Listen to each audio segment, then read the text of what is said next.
ജനരോഷത്തിൽ പ്രതിരോധത്തിലായ ബംഗാൾ മുഖ്യമന്ത്രി മമതാ ബാനർജിക്ക് ഇരട്ടി പ്രഹരമാണ് സുപ്രീം കോടതിയുടെ അതിരൂക്ഷ വിമർശനം. Governor CV. ആനന്ദബോസിന്റെ നീക്കങ്ങളും ബി.ജെ.പിക്ക് പുറമെ ഇന്ത്യ മുന്നണിക്കുള്ളിൽ നിന്ന് ഉയരുന്ന എതിർപ്പും മമതയുടെ നിലനിൽപ്പിനെ തന്നെ ചോദ്യം ചെയ്യുന്നുണ്ട്. ഭരണവിരുദ്ധ വികാരത്തെ അവസരമാക്കി ഭരണത്തിലേറിയ ചരിത്രമാണ് മമതാ ബാനർജിക്ക്. ഇടത് സർക്കാരിനെതിരെ ജനരോഷം ആളിക്കത്തിക്കുന്നതിൽ മമത എന്ന പ്രതിപക്ഷത്തെ നേതാവും അന്ന് ഘടകമായിരുന്നു.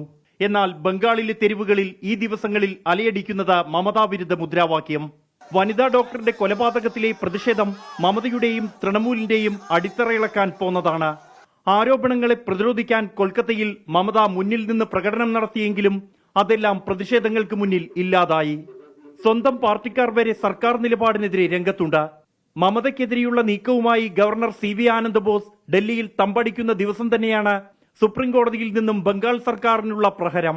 പോരാത്തതിന് കൊല്ലപ്പെട്ട ഡോക്ടറുടെ കുടുംബവും അനുദിനം സർക്കാരിന് നേരെ വിമർശനം കടുപ്പിക്കുകയാണ്.